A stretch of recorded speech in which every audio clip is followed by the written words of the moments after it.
Hello everyone, this is Khushi, and in today's video we are going to do a focused analysis of the economy section of the CAPF paper covering the last 5 years from 2021 to 2025.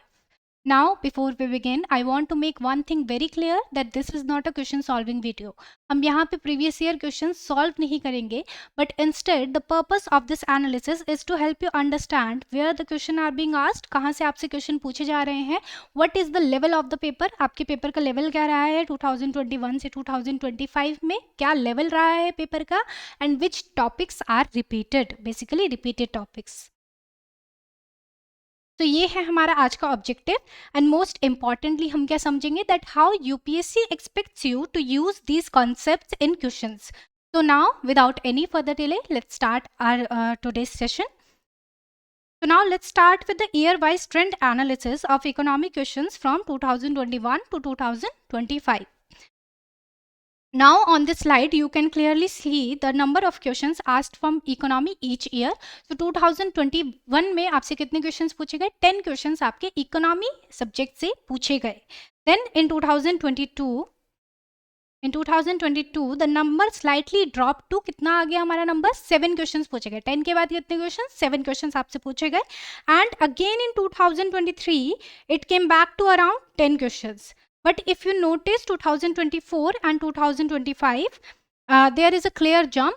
So 10 से कितने question पूछे जा रहे हैं आपसे? 18 and then 2025 में around 13 because हम current affairs भी कुछ करंट अफेयर्स भी इकोनॉमी के साथ ही आते हैं. दैट इज वाई आपके 18 क्वेश्चन पूछे गए एंड 2025 में आपसे पूछे गए अराउंड 13 क्वेश्चन. नाउ ये एनालिसिस करने के बाद हमें पता लगता है that there is no fix number. किसी टाइम पे आपसे 10 पूछे जा सकते हैं, किसी टाइम पे 18 एंड किसी टाइम पे 13 एंड फॉर एग्जांपल आपसे पूछे जा सकते हैं मे बी 2026 में 15 questions. So this trend clearly shows that economy can contribute anywhere between 10 to almost maximum 20 questions हम यहाँ से एक्सपेक्ट कर सकते हैं. So now with this understanding, let's now move year by year and see what kind of questions were asked and from which areas.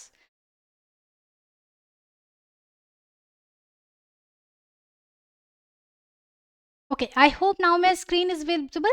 सो 2021 में हमसे कितने questions पूछे गए? 2021 में हमसे अराउंड 10 क्वेश्चंस पूछे गए.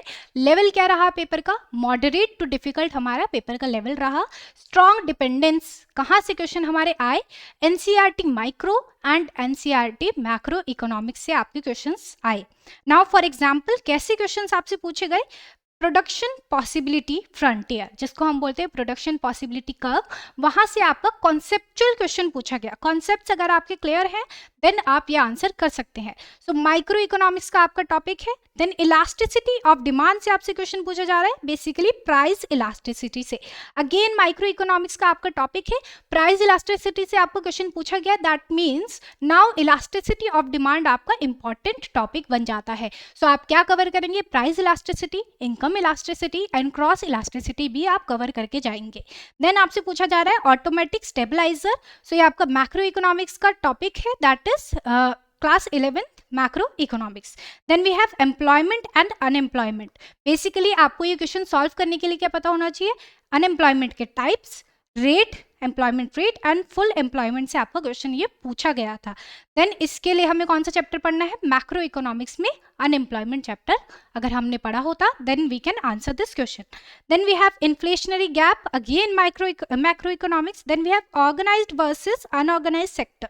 Classification of economy, very easy type of question आपसे पूछा गया है. Let me show you that. On the basis of employment condition, the economy is divided into organized and unorganized sectors. Basically अगर आपने NCERTs को ढंग से पढ़ा है then you can answer this question very easily. Then आपसे money पे question पूछा गया. मनी पे आपसे कैसे क्वेश्चन पूछा गया? Characteristics, very easy type of question. Money chapter भी आपने, अगर आपने पूरा चैप्टर भी नहीं पढ़ा एंड बस इंट्रोडक्शन भी पढ़ा है कि मनी क्या होता है, then you can answer this question.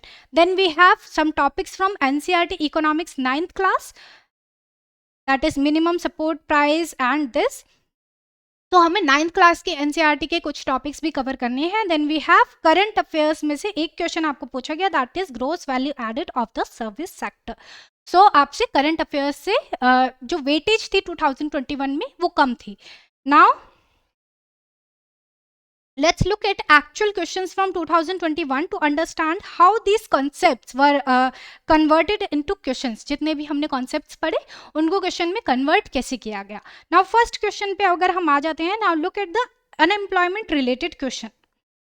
हमने पढ़ा कि अनएम्प्लॉयमेंट से आपका क्वेश्चन आया. सो अनएम्प्लॉयमेंट रिलेटेड क्वेश्चन आपका कैसे आया, आप कौन से कॉन्सेप्ट इसमें पता होने चाहिए. नाउ अगर हम ऑप्शन ए पढ़ते हैं तो अनएम्प्लॉयमेंट रेट की हम बात कर रहे हैं. सो अनएम्प्लॉयमेंट रेट कब राइज होती है, कब वो बढ़ती है, कब वो घटती है, आपको ये पता होना चाहिए. Then you can answer this question. Now हमसे बात की गई ऑप्शन बी में स्ट्रक्चरल एम्प्लॉयमेंट की. Then they are talking about cyclical unemployment option C में. सो यहाँ पे अनएम्प्लॉयमेंट के टाइप्स हमको पता होने चाहिए. अगर हमें उनके टाइप पता है then we can answer this one. Then हम पता लगा सकते हैं कि ये ऑप्शंस करेक्ट है या इनकरेक्ट है. बेसिकली इस क्वेश्चन में हमें बताना था कि कौन सा ऑप्शन इनकरेक्ट है. यहाँ पे लिखा है not correct, which one among the following statement is not correct. So incorrect statement हमें बतानी थी. नाउ हमारे इंपॉर्टेंट टॉपिक्स से आ जाते हैं. अनएम्प्लॉयमेंट रेट के बारे में हमें पता होना चाहिए एंड क्या पता होना चाहिए हमें, अनएम्प्लॉयमेंट के टाइप्स के बारे में हमें पता होना चाहिए. Now UPSC here was checking whether you understand the difference between theoretical terms and real world economy. आपसे बेसिकली डायरेक्टली ये क्वेश्चन पूछा गया and here the correct answer was option D. At full employment, the measured unemployment rate is negative. Why option D? Because unemployment rate जो हमारी होती है, unemployment rate can never be negative. That can never be negative. Why? Because there is always some level of natural unemployment. तो जो हमारी full employment term है, the term full employment does not mean zero unemployment. अगर आपने unemployment chapter पढ़ा होगा then you can answer this question very easily. Now next question number 32. So how is the magnitude of price elasticity for an individual good determined? तो यहाँ पे हमें कौन से टॉपिक्स पता होते जिससे हम ये आंसर कर सकते थे.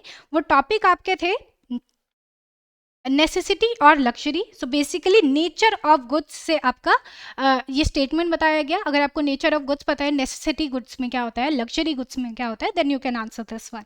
Then we have substitutes. So availability of substitutes आपको पता होना चाहिए. Then again we have income growth कि हम यहाँ पे बात कर रहे हैं. Then we are talking about by the relative importance of the good in the consumers budget की हम यहाँ पे बात कर रहे हैं. सो जब हमने प्राइस इलास्टिसिटी की बात की, so here UPSC did not ask for a formula. UPSC ने आपसे किसी फॉर्मूला के बारे में यहाँ से नहीं पूछा. सीएपीएफ वालों ने आपसे फॉर्मूला नहीं पूछा प्राइस इलास्टिसिटी ऑफ डिमांड का. उन्होंने आपसे क्या पूछा, आपसे उन्होंने पूछा कॉन्सेप्ट. सो आपको कॉन्सेप्ट पता होना चाहिए. नेसेसिटी गुड्स क्या है, लक्जरी गुड्स क्या है, सब्स्टिट्यूट क्या होता है, इनकम ग्रोथ का क्या इफेक्ट पड़ता है. सो the correct answer here is 1, 2 and 4. 3 हमारा गलत है. 3 हमारा गलत क्यों है? बिकॉज इनकम ग्रोथ जो है हमारी वो डिमांड को इफेक्ट करती है. Income growth affect demand but it is not a direct determinant of the magnitude of price elasticity. So here the correct answer is option C. Now अगर आपके concepts clear हैं then you can answer this question very easily. Now let's discuss economy analysis 2022. 2022 में आपके कितने questions हो गए थे? 7 questions हो गए थे. 1, 2, 3, 4, 5, 6, 7. यस 7 क्वेश्चंस आपके पूछे गए. तो आपके क्वेश्चंस कहाँ से पूछे गए? SDG India index. SDG India index क्या है? एसडीजी इंडिया इंडेक्स है sustainable development goals India index. So again current affairs से आपका ये क्वेश्चन पूछा गया. देन करंट अफेयर्स में क्या चल रहा था? Bad bank asset reconstruction company. अगर आप इसके बारे में जानते हैं तभी आप इसका आंसर कर पाएंगे. Then we have NBFCs. NBFC से सिंपल क्वेश्चन पूछा गया आपका उसके फंक्शंस एंड लिमिटेशंस पर. अगेन मैक्रो इकोनॉमिक्स में अगर आपने बैंकिंग चैप्टर पढ़ा है you can answer this one. Capital versus revenue receipt से आपको क्वेश्चन आया. Very easy type of question. अगर आपको डिफरेंस पता है कैपिटल एंड रेवेन्यू रिसीट में then you can answer this one. And कहाँ से आप इसे कवर कर सकते हैं? मैक्रो इकोनॉमिक्स से आप ये टॉपिक कवर कर सकते हैं. Then we have GST. Destination based consumption tax होता है जीएसटी. आपसे डायरेक्टली ये क्वेश्चन पूछा गया कि जीएसटी क्या है? That is destination based consumption tax. Again macroeconomics से you can cover this topic. Then we have V shaped recovery. Economic economic survey से आपसे क्वेश्चन पूछने लगे वो, then again NITI Aayog SDG India index classification से आपको क्वेश्चन पूछा गया। तो आपको अभी तक क्या पढ़ना है, आपको पढ़नी है एनसीईआरटी आप कवर करेंगे, उसके बाद इकोनॉमिक सर्वे आपको पढ़ना है, एंड आफ्टर दैट एसडीजी गोल से आपके क्वेश्चन पूछे जाते हैं, सो नीति आयोग के रिपोर्ट्स भी आपको पढ़ने हैं। Then now let's look at actual questions from 2022 to understand how these areas were tested. So सबसे पहले आपका ये क्वेश्चन देखते हैं नॉन फंजेबल टोकन से। तो इसको इन्होंने स्टार्ट कैसे किया, nowadays non fungible tokens are talked about in the context of. So basically current affairs से आपका ये क्वेश्चन पूछा गया। सो इसका करेक्ट आंसर हमारे क्या था, digital assets on a blockchain, that is your correct answer for this one. आपको इसके लिए बस पता होना चाहिए था नॉन फंजेबल टोकन्स। तो मे बी 2022 में नॉन फंजिबल टोकन आपका न्यूज़ में होगा, सो दैट इज़ वाई आपको न्यूज़पेपर पढ़ने हैं, न्यूज़ कवर करनी है, जिससे आपको पता चले कि आजकल टॉपिक्स कौन से ट्रेंड में है, वो तो आपको ज़रूर कवर करने ही हैं। Now next Question number 112. Based on the scoring on SDG Sustainable Development Goals India Index, the Niti Aayog has classified various states into certain categories. किन categories में उन्होंने बांटा, अगर आपको ये पता है, then you can answer this one. So the correct answer for this one is first aspirants था, परफॉर्मर थे, अचीवर्स थे, बट फास्ट रनर्स नहीं थे। That is why this is our correct answer. Fast runners की जगह क्या था हमारा correct answer, that was front runner.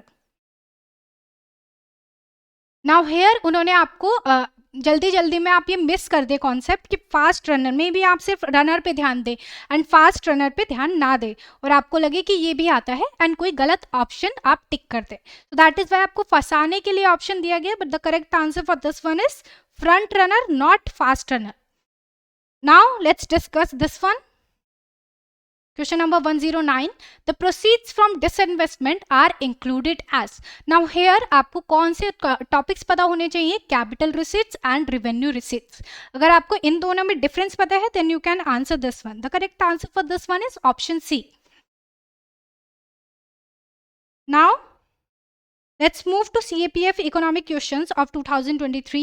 Now in 2023 कितने क्वेश्चंस पूछे गए, अगेन आपसे 10 क्वेश्चंस ही पूछे गए।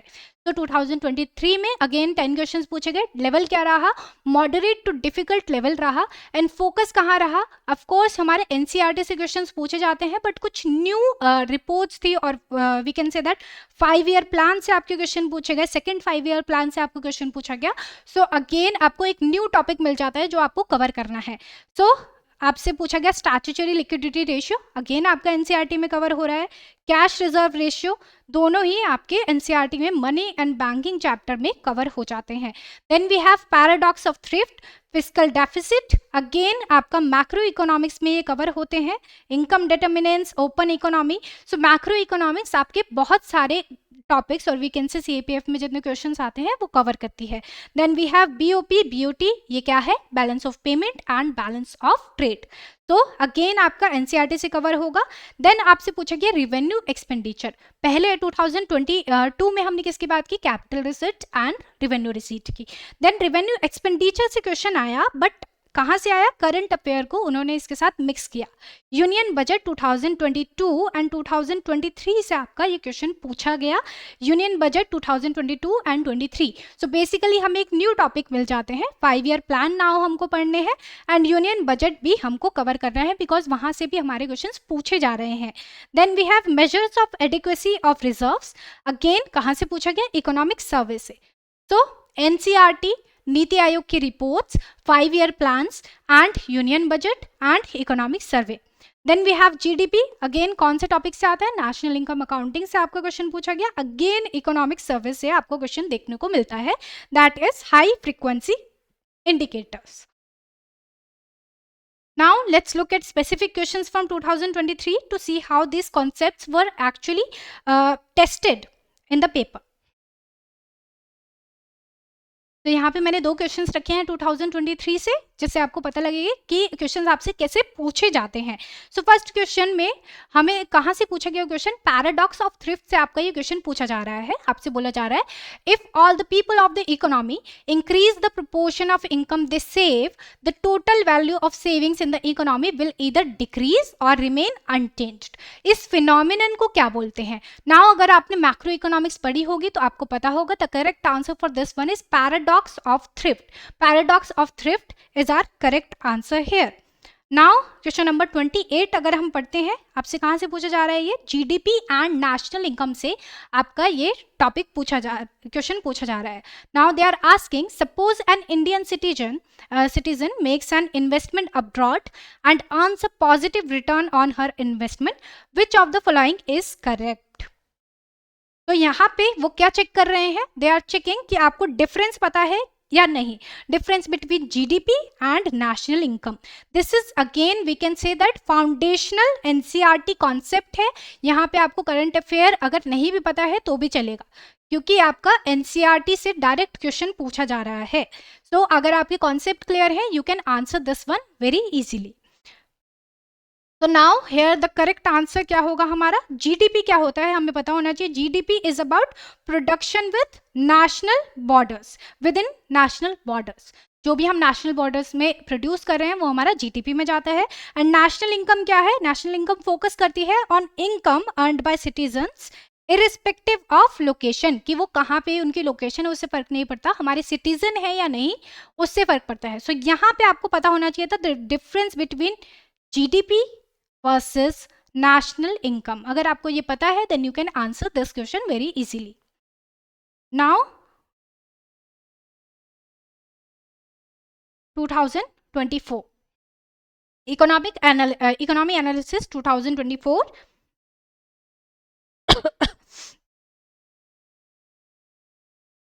तो now this one is very important because यहाँ पे हमसे कितने क्वेश्चन पूछे गए, अराउंड 18 क्वेश्चन हमसे इकोनॉमी सब्जेक्ट से पूछे गए। So this one is very important for us जब हम इकोनॉमी का एनालिसिस करते हैं। नाउ लेट्स डिस्कस टॉपिक्स कि क्या टॉपिक्स हमसे पूछे गए। लेवल क्या था, लेवल हमारा था मॉडरेट लेवल। ऐसा नहीं है कि टॉपिक्स ज़्यादा पूछे गए थे तो उन्हें बहुत ज़्यादा डिफिकल्ट थे, वो ज़्यादा डिफिकल्ट नहीं थे। अगेन अगर आपने एनसीईआरटी पढ़ी है, आप रिपोर्ट्स कवर कर रहे हैं, देन ये आपके लिए मॉडरेट टाइप का पेपर था, इसको हम डिफिकल्ट नहीं बोलेंगे। तो लिंक उन्होंने किससे किया, आपके स्टैटिक कॉन्सेप्ट को वो लिंक करते हैं करंट अफेयर्स से, या जो आपकी पॉलिसीज है, रिपोर्ट्स हैं, उनसे लिंक करके आपसे क्वेश्चंस पूछे जा रहे हैं। नाउ लेट्स सी आपसे कैसे क्वेश्चंस पूछे गए। Now again public goods and externalities, यहाँ पे तो आपको करंट अफेयर्स पता होने की भी जरूरत नहीं है। अगर आपने माइक्रो इकोनॉमिक्स या मैक्रो इकोनॉमिक्स ढंग से पढ़ी है then you can answer this one. Instruments of monetary policy, again कोई करंट अफेयर इसमें नहीं है। अगर आपने अपने कॉन्सेप्ट क्लियर किए हैं then you can answer this one. Capital receipt, तो ये क्वेश्चंस जो हमारा है, अगर हमने एनालिसिस 2024 में किया गया होता तो 2022 में capital receipt and revenue receipt से क्वेश्चन पूछे गए, देन हमने ये कॉन्सेप्ट प्रिपेयर कर लिया होता। So that is why previous year questions are very important for us. Then we have critical sectors से हमसे क्वेश्चन पूछा गया। ये आपका क्वेश्चन कहाँ से पूछा गया, गवर्नमेंट रिपोर्ट से पूछा गया।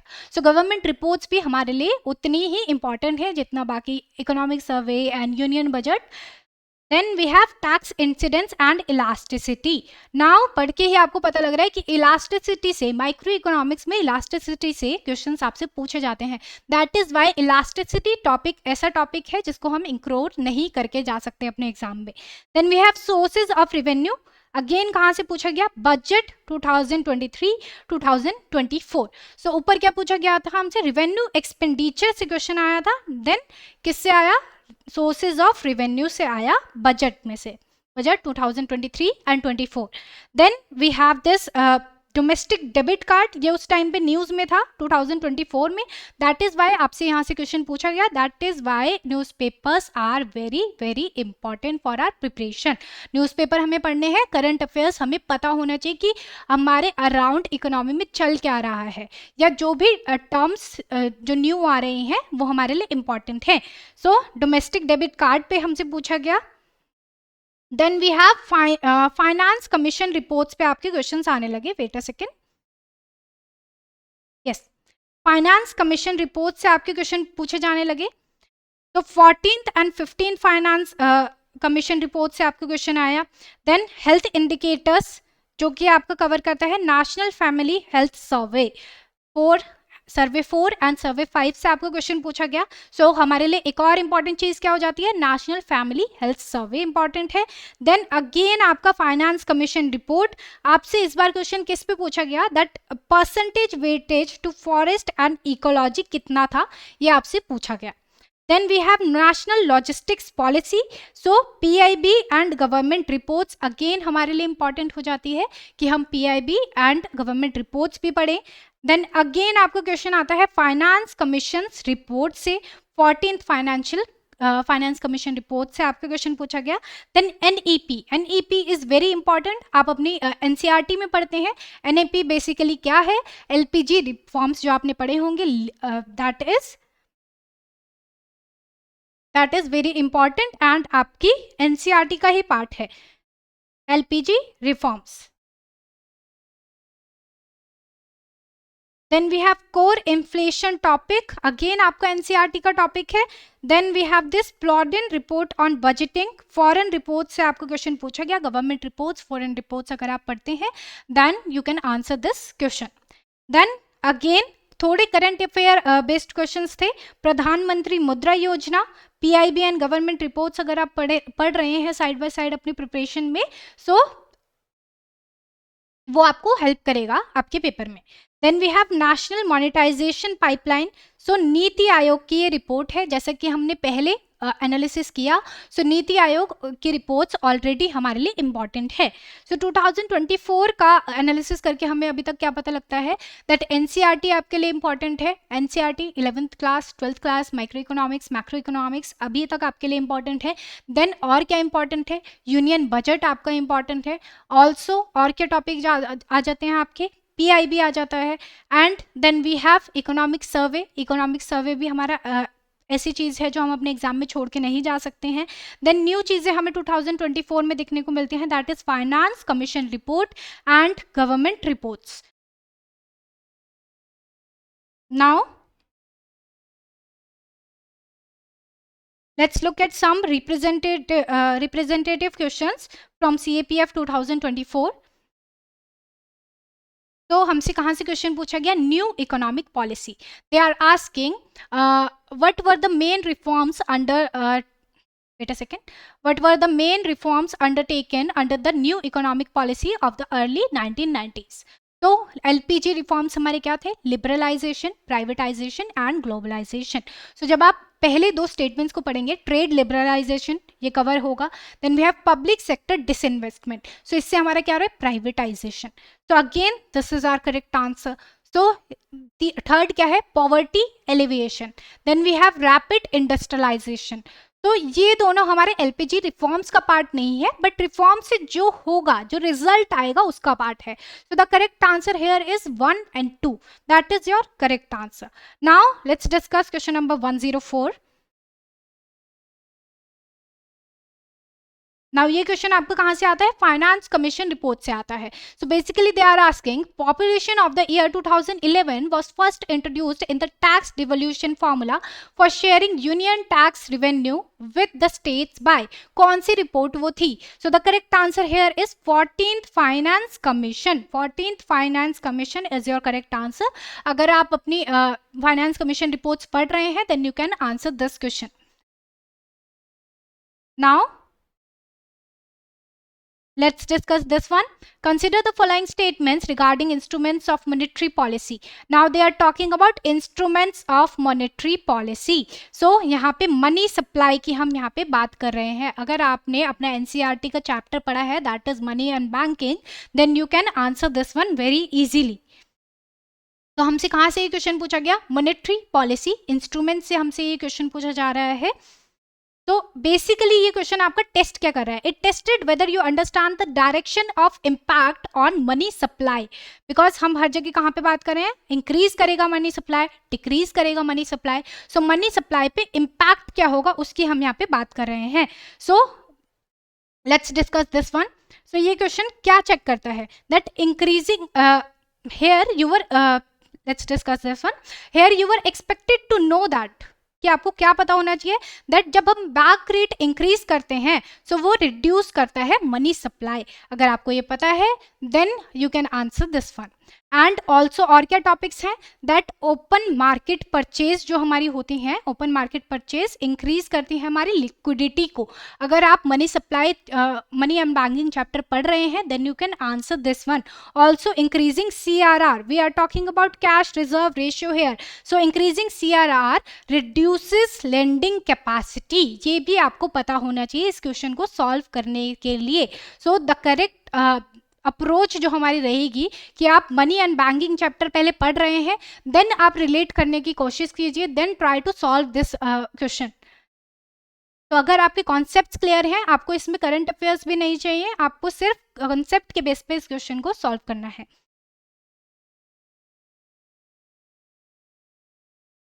Now here the correct answer is आपका 2 and 3 सही है, एंड जो आपका ऑप्शन 1 है that is incorrect. The correct option is option B है, option B is your correct answer. Now statement 1 हमारी क्या कह रही थी, the central bank can increase the money supply by increasing the bank rate. So increasing the bank rate makes borrowing more expensive for commercial banks. So that is why this is not our correct answer. This अगर expensive हो जाएगा so this usually leads to higher interest rate for public. So ये क्या decrease करेगा, ये decrease करता है money supply, decrease करता है मनी सप्लाई, ना कि इंक्रीज करता है। That is why this is incorrect.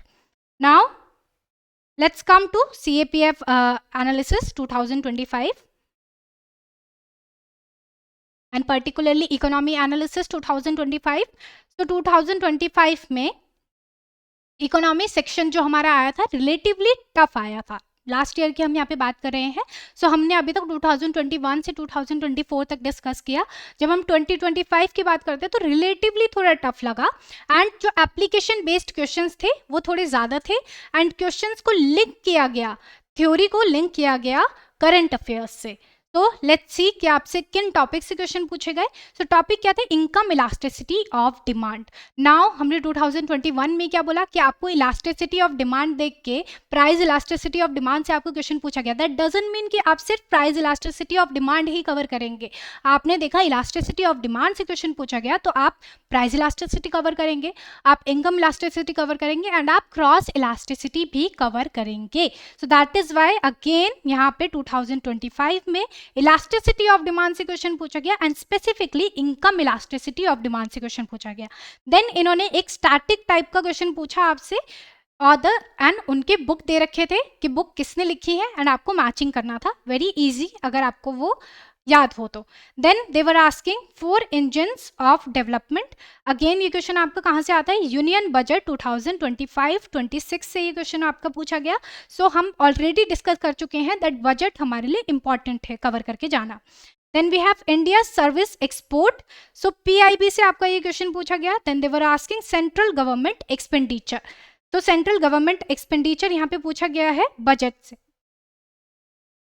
अभी तक ऊपर जो हमने कवर किया, हमसे क्या पूछा गया था, रिवेन्यू एक्सपेंडिचर पूछा गया, रिवेन्यू रिसीट पूछा गया। यस, रिवेन्यू एक्सपेंडिचर बेसिकली आपसे पूछा गया कि यूनियन बजट में कितना एक्सपेंडिचर किया, सोर्सेज ऑफ रेवेन्यू क्या थे, ये आपसे बजट से क्वेश्चन पूछे जा रहे हैं। सो दैट इज वाई अब आपको समझ में आ रहा होगा कि अब बजट में आपको क्या पढ़ना है, कैसे पढ़ना है। आप वो देखेंगे कि सोर्सेज ऑफ रेवेन्यू क्या है, हमारा एक्सपेंडिचर कहाँ हो रहा है, and also central government expenditure कहाँ कहाँ कर रही है, ये सब आप बजट में पढ़ेंगे। Now relationship between price elasticity and type of firm आपसे पूछा गया।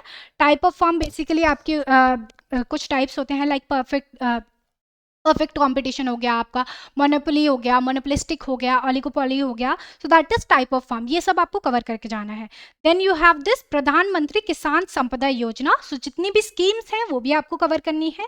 Then we have estimated fiscal deficit. Fiscal deficit से अगेन आपको क्वेश्चन देखने को मिलता है, बट दिस टाइम बजट के साथ वो उसे रिलेट कर रहे हैं। सो करंट अफेयर के साथ हमारे टॉपिक्स को मिला दिया गया है, मिक्स कर दिया गया है।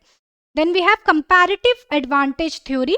कंपैरेटिव एडवांटेज थ्योरी ये आपसे न्यू कॉन्सेप्ट पूछा गया 2025 में। इंटरनेशनल ट्रेड थ्योरीज हैं बेसिकली ये, बट इससे हमें पता लगता है कि हमें ये टॉपिक भी कवर कर लेना है, इंटरनेशनल ट्रेड थ्योरी। तो दैट इसमें कहाँ से क्वेश्चन पूछा गया, कंपैरेटिव एडवांटेज थ्योरी से आपसे क्वेश्चन पूछा गया। Then we have India's sovereign green bonds, तो अगेन यूनियन बजट में से आपका ये क्वेश्चन पूछा गया।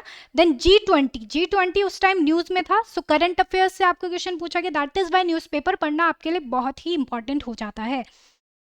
देन आपसे क्वेश्चन पूछा गया who releases PMI, so PMI है क्या, that is purchasing managers index, कौन रिलीज करता है, अगर आपने इकोनॉमिक इंडिकेटर्स को पढ़ा है then you can answer this one.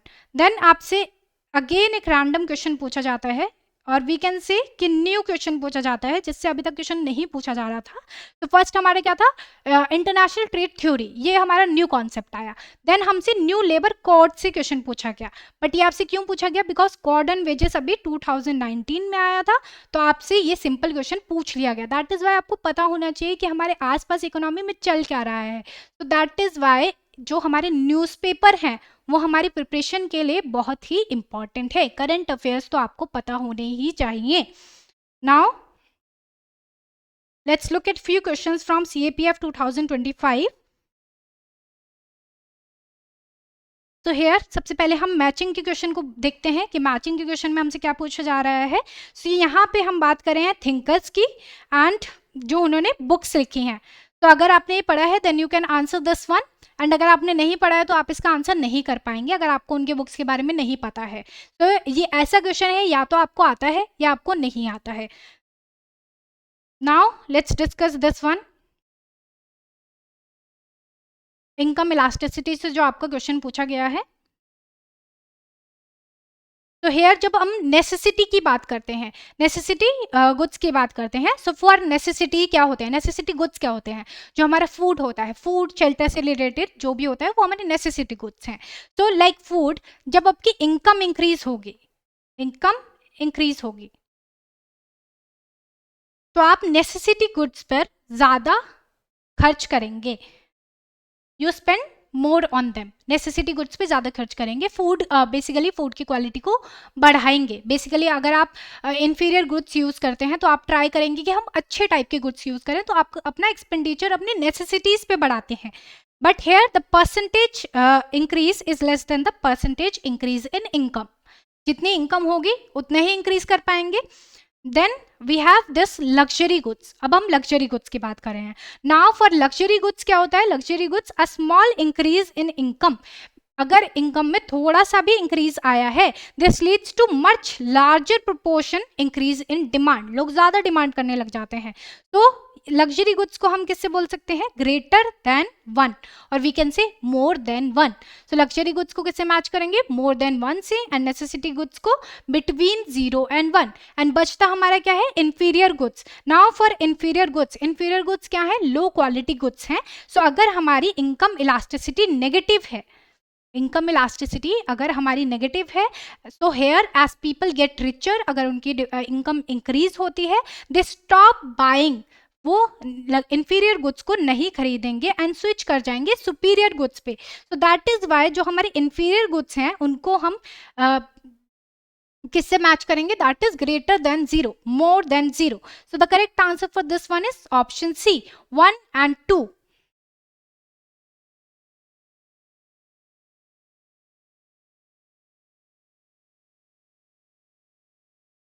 Wait a second, this one is not more than 0, this is less than 0। तो जो हमारे इंफीरियर गुड्स हैं उनका क्या करेक्ट आंसर आएगा, लेस देन 0, कम खर्च करेंगे। सो लेस देन 0 हमारा करेक्ट आंसर आएगा यहाँ पे। सो दैट इज वाई जो हमारे 1 और 2 है वो करेक्ट है एंड 3 हमारा इनकरेक्ट आंसर हो जाता है। नाउ दिस क्वेश्चन नंबर 19 जो आपका यूनियन बजट से क्वेश्चन पूछा गया है, यूनियन बजट 2025 एंड 26 से आपका ये क्वेश्चन पूछा गया है। So now this question tested whether students and whether you read the budget in terms of framework, framework क्या रहा है उसका, एंड नॉट जस्ट स्क्रीम, आप सिर्फ रोट लर्निंग नहीं कर रहे हैं, आप समझ रहे हैं कि फ्रेमवर्क क्या रहा है। तो the correct answer here is option A, textiles.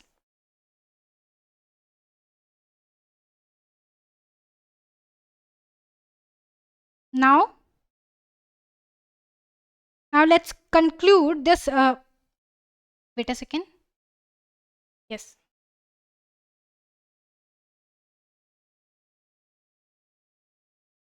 Now let's conclude this 5-year economy analysis जो हमने किया by clearly answering this one question. क्या क्वेश्चन है वो? that what should you do for CAPF 2026? हमने पूरा एनालिसिस कर लिया. अब आपको 2026 में आपके स्मार्ट प्रिपरेशन के लिए क्या स्ट्रैटेजी आपकी होनी चाहिए. So the correct thing is that first give maximum importance to NCERT. NCERT को आपको ज़्यादा से ज़्यादा इंपॉर्टेंस देनी है, बिकॉज अब तक हमने जितने भी टॉपिक्स कवर किए आपने टेबल में देखे होंगे कि एनसीईआरटी का वेटेज हमेशा ही ज़्यादा रहा है. This remains the base every year. So NCERT is very important for us. Then second, cover economic institutions properly. Economic institutions like RBI के जो रिपोर्ट हैं, नीति आयोग के जितने रिपोर्ट्स हैं. उसके बाद आप आ जाते हैं बजट पर. यूनियन बजट आपको ज़रूर पढ़ना है. Then we have economic survey आपको करना है. देन फाइनेंस कमीशन रिपोर्ट्स थी वो आपको करनी है. एंड जो स्कीम्स हैं, पीआईबी है, गवर्नमेंट रिपोर्ट्स हैं, वो सब आपको पढ़नी है. देन लास्ट में थर्ड, प्रिपेयर करंट अफेयर्स. तो करंट अफेयर्स आप लास्ट में प्रिपेयर करेंगे, because cover this only after mastering the concept. अगर आपने कॉन्सेप्ट पहले नहीं पढ़ाया है एंड आप फिर करंट अफेयर्स पे डायरेक्टली जंप करते हैं तो आपको करंट अफेयर्स भी समझ में नहीं आएंगे कि ये क्यों हो रहा है. इसके लिए इंपॉर्टेंट है कि आप पहले अपनी एनसीईआरटी कवर करें. तो now let's read this quote that CAPF economy is not about remembering fact. आपको सिर्फ रिमेंबर नहीं करना है, रोड लर्निंग नहीं करनी है, but understanding how the economy works. वो आपको कैसे समझ में आएगा? जब आपके बेसिक्स क्लियर होंगे. तो एनसीईआरटी फर्स्ट, उसके बाद जितने रिपोर्ट्स हैं, सर्वेज हैं, एंड देन आप आएंगे करंट अफेयर्स पे, जिससे हमें पता लगे कि इकोनॉमी में आजकल हो क्या रहा है, न्यू टर्म्स हमको जानने को मिलेंगे, एंड देन हम उसे रिलेट कर पाएंगे. So now here if your basics are strong, so economy can become one of your most reliable, we can say that most reliable and scoring section. अगर आपके बेसिक्स क्लियर हैं, आप reports पढ़ रहे हैं एंड देन आप उसे current affair से रिलेट कर पा रहे हैं, तो ये आपका एक स्ट्रॉन्ग सेक्शन भी बन सकता है. Now I hope this analysis helps you structure your preparation for CAPF 2026. Thank you for watching this video.